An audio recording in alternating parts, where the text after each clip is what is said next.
Okay, you guys, what is up? The King of Lightning is here today to do One Piece episode 602 review. Once again, that is 6-0. Here it comes. Here it comes. Hey, that's right.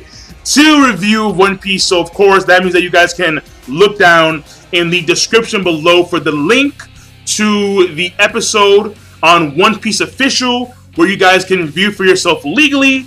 And, of course, the preview for next week's episode of One Piece, all in the description down below.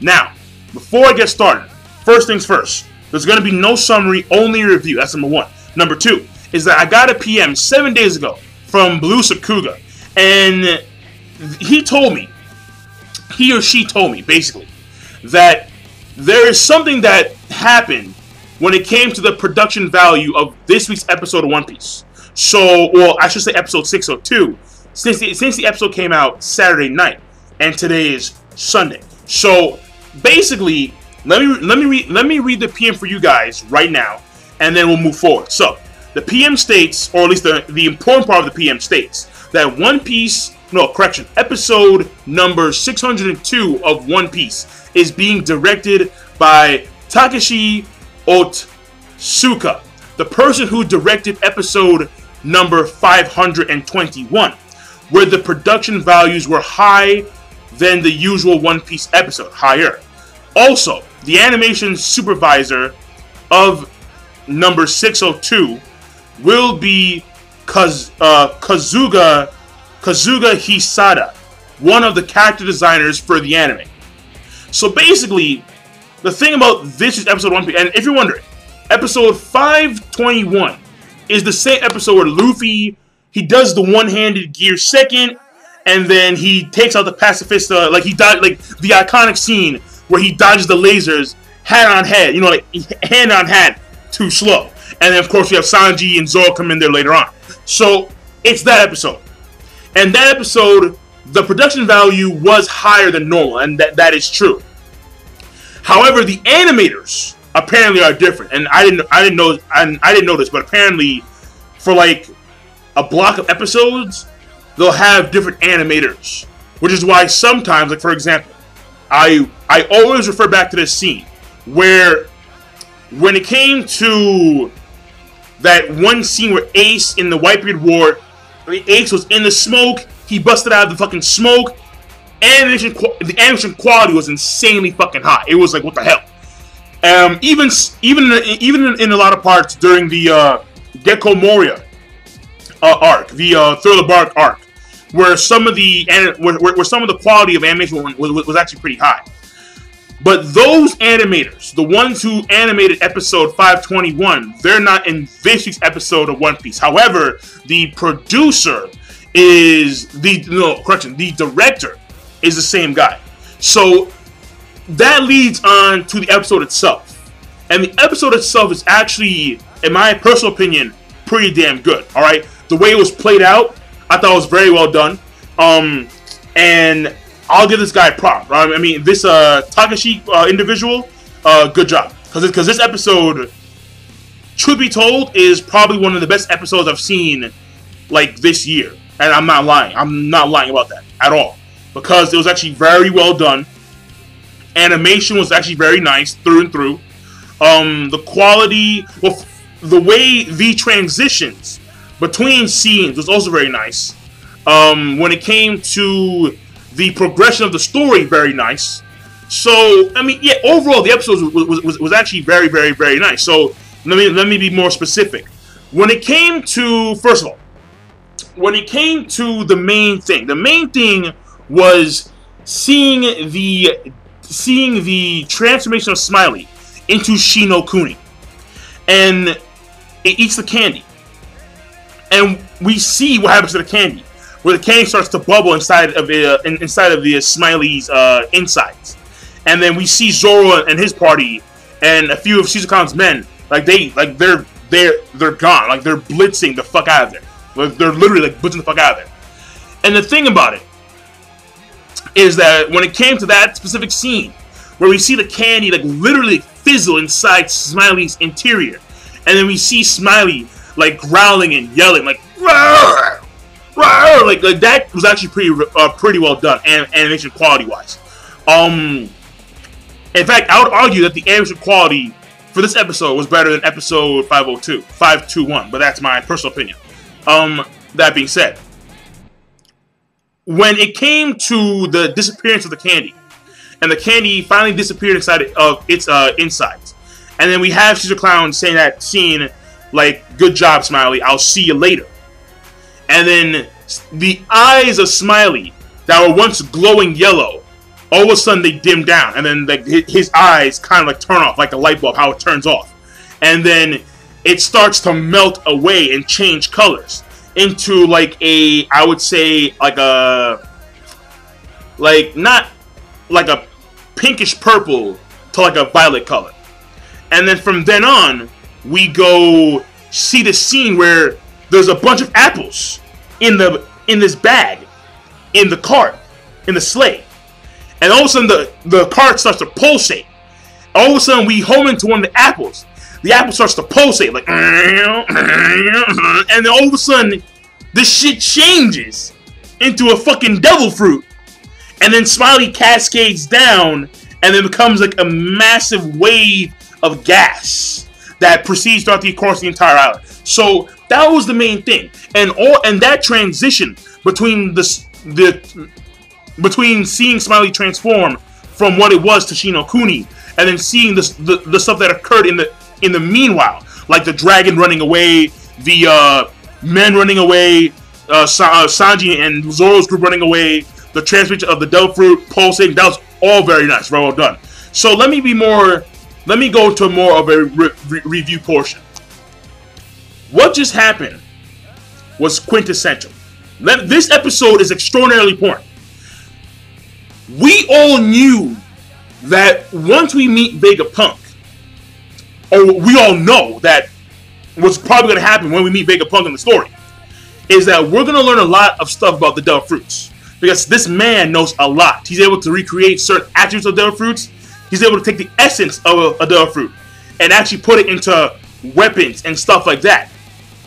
So the thing about it is that how do you do that? We don't know. In fact, we do know that when someone dies with a devil fruit ability, that ability gets transferred to, like, it goes somewhere else. But we don't know the process by which it does that. But what we see here is the process. This is very important. We're seeing a very important thing when it comes to the One Piece series. We're seeing the process by which devil fruits. We're seeing the process by which the essence of a devil fruit transfers from one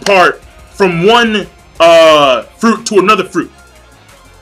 And notice how the bag was only filled with apples. Not bananas, not grapes, not oranges, not kiwis, not honeydew melon. It was apples, specifically apples. And then the devil fruit, or the essence of that fruit, once Smiley disappeared, went right inside the apple.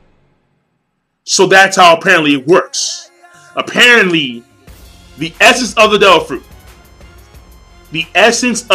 fruit, the devil itself, if you want to call it that, it jumps from specific fruits to specific fruit.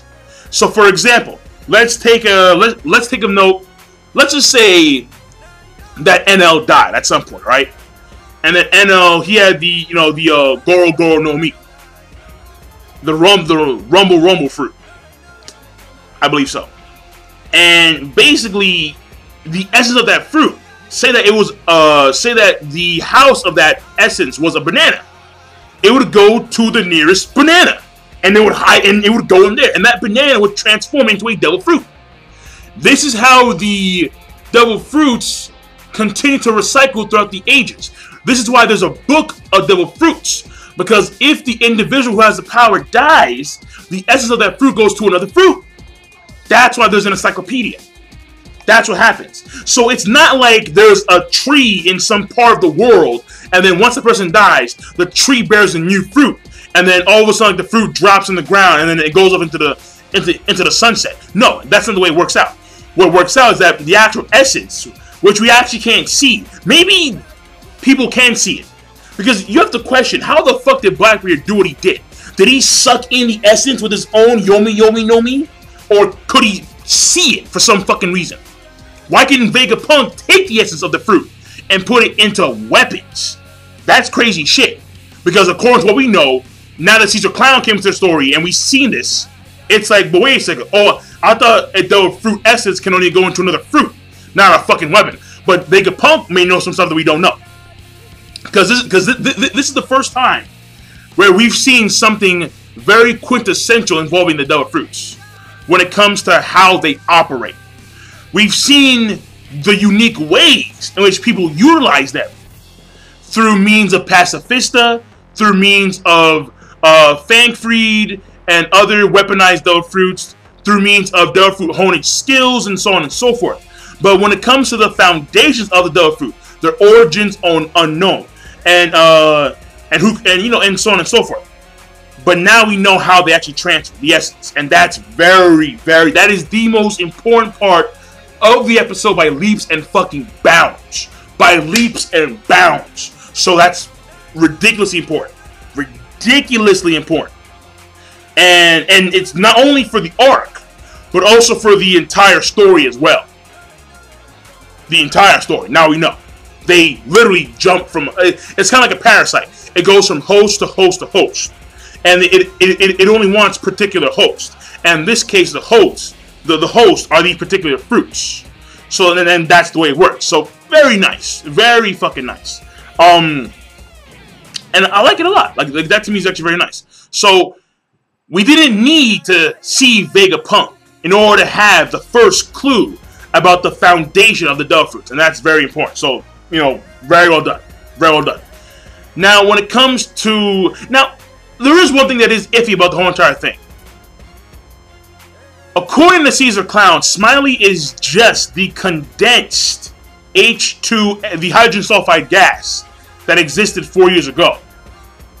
So according to what Caesar Clown stated, Smiley should not be a devil fruit. However,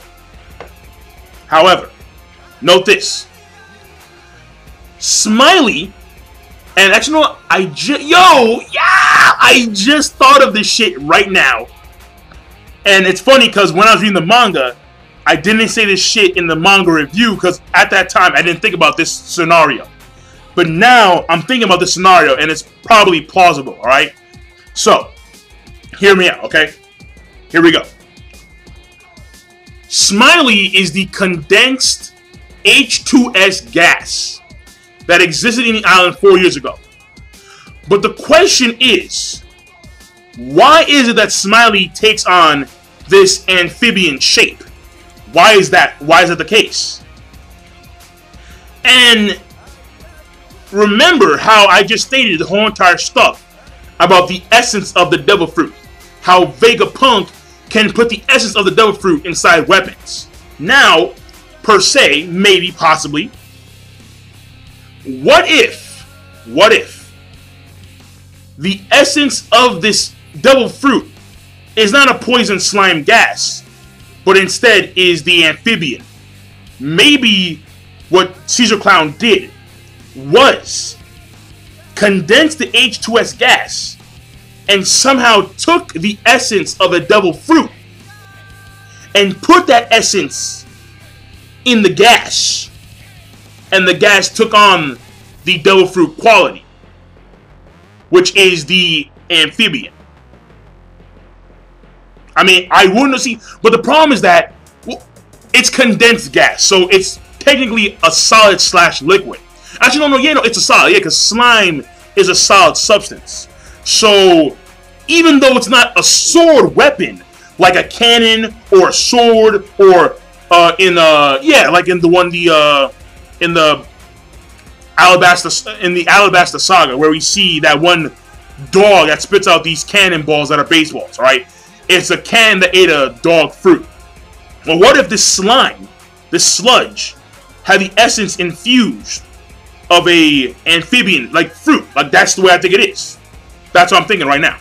That's what I believe it is. But either way, that is the most important part of the episode by far, bar none.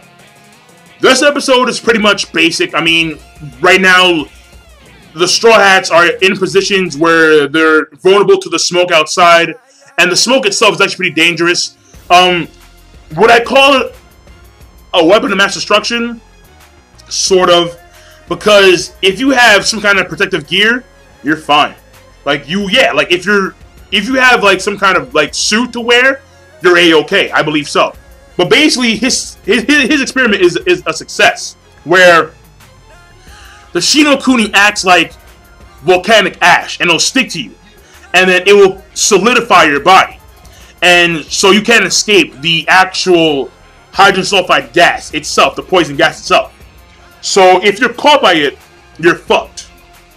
And that's why we have Zoro and his party running after the dragon that they see, the smaller dragon, so they can escape.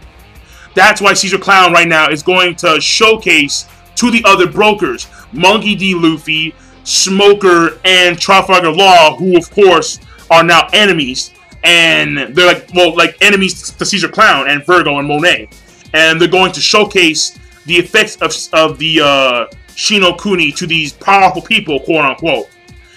And the Marines are also trapped outside. We have Nami and Usopp who are riding on, and again, yo, Brownbeard is a persistent motherfucker. He got gassed the net, he got several cannons to the face, still alive, still kicking. And now they're gonna go to that same laboratory. So note that we have Nami and her party, they're going to the laboratory. We have Zoro and his party, they're going to the laboratory. The Navy are already there. So with the way it seems like now, it's gonna be like one big ass meetup. If they meet at the same time, who knows? I have no idea. But that's the way it seems. So that being said, aside from, oh yeah, and there's one last thing of the episode, right? When it comes, Chopper got a note from someone. We don't know, but someone knows that he's there. And while he was watching his buddies pretty much be, you know, sacrificed to the smoke, to the Shinokuni, he's trying to debate on what to do. He has the message for the kids, but he wants to save his friends. However, what happens? Note to the face, literally, and then it says, "Don't do anything." So someone knows what's going on right now. Someone is helping out Tony Chopper. So Chopper is on some stealth mode shit, and we're gonna see where that pans out. And the last thing, pretty much, is that we're gonna see Law, Luffy, Frankie, Robin. They're all chill right now, even though we have this Shinokuni coming in. They're all real chill, and they're like, okay, so what do we do right now? Yeah, let's escape. So that's the plan. The plan is to escape. Genius. So we're gonna see how that pans out. But overall, the episode, in my opinion, I thought it was a great. Yes, I thought it was a great episode of One Piece for sure. Animation, very important.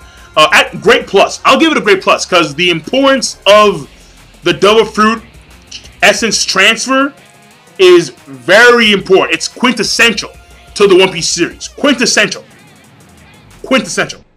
So I'm done.